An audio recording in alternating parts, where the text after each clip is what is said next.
लोकसभा चुनाव 2024 को लेकर कांग्रेस इंडिया गठबंधन के जरिए भाजपा को मात देने की पूरी कोशिश कर रही है, लेकिन लगता है कि कांग्रेस की कोशिशें भाजपा के आगे कमजोर पड़ रही हैं, क्योंकि चुनाव से ऐन वक्त पहले भी उसके पार्टी के नेता पार्टी में रहना ही नहीं चाहते हैं और वो भाजपा की तरफ चले जा रहे हैं। इस कड़ी में दिल्ली के पूर्व कांग्रेस अध्यक्ष अरविंदर सिंह लवली का नाम जुड़ गया है। उन्होंने आज भाजपा ज्वाइन कर ली है, जिससे पूरी सियासत में मानो भूचाल आ गया है।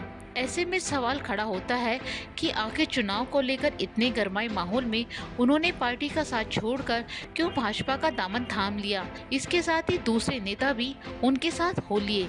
आखिर ऐसा क्या हुआ, ये जानेंगे हम इस वीडियो में।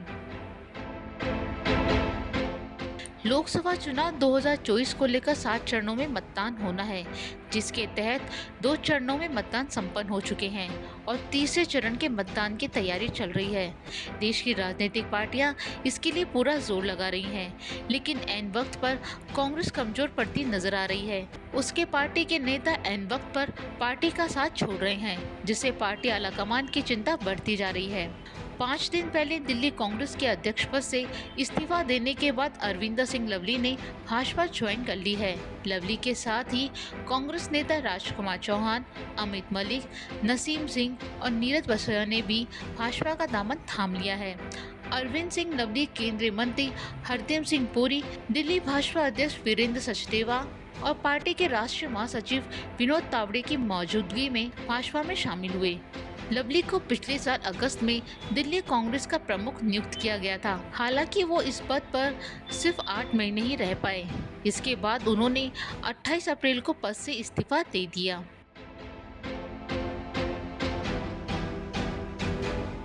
लवली ने अपने इस्तीफे के पीछे आम आदमी पार्टी से गठबंधन और भारियों को टिकट दिया जाना वजह बताई है।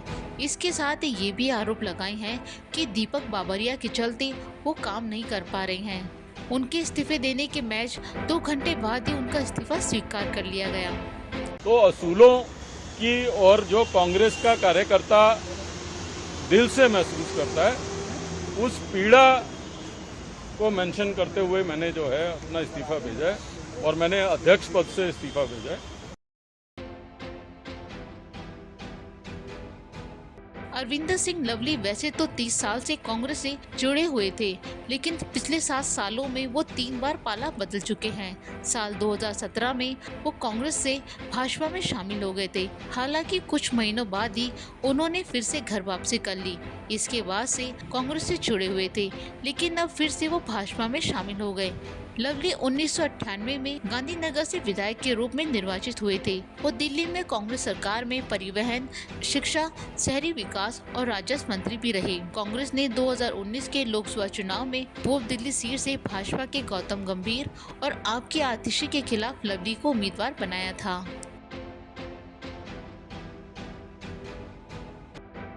अरविंदर सिंह लवली ने कहा कि प्रधानमंत्री नरेंद्र मोदी, जेपी नड्डा और अमित शाह का धन्यवाद देता हूं। जब हम खोए घूम रहे थे, उस समय उन्होंने मौका दिया। हम आज 5 वरिष्ठ लोग आए हैं, लेकिन बहुत लोग हैं जो चाहते हैं कि देश को सशक्त सरकार मिले। देश के विकास में प्रधानमंत्री के हाथ को मजबूत करना चाहते हैं। एक अवसर दिया है, उस समय जब हम खुद सब लोग खोए घूम रहे थे, उस मौके पे हमको अवसर दिया है कि हम इस राष्ट्र के निर्माण में और दिल्ली के लोगों की लड़ाई जो है वो भारतीय जनता पार्टी के बैनर में और आदरणीय प्रधानमंत्री जी के नेतृत्व में भारतीय जनता पार्टी जैसी सशक्त पार्टी में हम लोग जो है सब मिलकर कार्य कर सकें और इस लड़ाई को जो है वो आगे ले जाए। हम आज 5 वरिष्ठ साथी जरूर जो है हम लोग शामिल हुए, लेकिन बहुत बड़ा लंबा काफिला है जो मजबूती के साथ चाहता है कि इस देश में जो है एक सशक्त सरकार बने और दिल्ली में जिस तरीके का माहौल पिछले 7-8 सालों में हुआ है, उस माहौल से दिल्ली के लोगों को छुटकारा पाने के लिए हमसे जो योगदान बनेगा वो हम भारतीय जनता पार्टी में शामिल होकर प्रधानमंत्री जी के नेतृत्व में निश्चित तौर पे उस योगदान में जो कुछ हमसे बन पाएगा हम लोग करेंगे। वहीं हरदीप सिंह पुरी ने कहा, आज मेरे लिए विशेष दिन है। मैं दिल्ली का ही हूँ और दिल्ली में जब विकास का कार्य हुआ तब राजकुमार चौहान और लवली मंत्री रहे। देश और दिल्ली में ये सभी लोग विकास कार्य को आगे बढ़ाएंगे। इन सभी की सेवाओं का उपयोग किया जाएगा। वहीं कांग्रेस नेता देवेंद्र यादव ने अरविंदर सिंह लवली पर निशाना साधते हुए कहा कि कुछ लोगों की फितरत ऐसी होती है कि जब मां को सबसे ज्यादा उसकी जरूरत होती है तो बहुत तंग करता है। लवली को कांग्रेस ने बच्चे की तरह पाला। जब कांग्रेस को निगम के चुनाव में जरूरत थी तब उन्होंने पार्टी का साथ छोड़ दिया। लेकिन कांग्रेस बहुत बड़ा समुंदर है।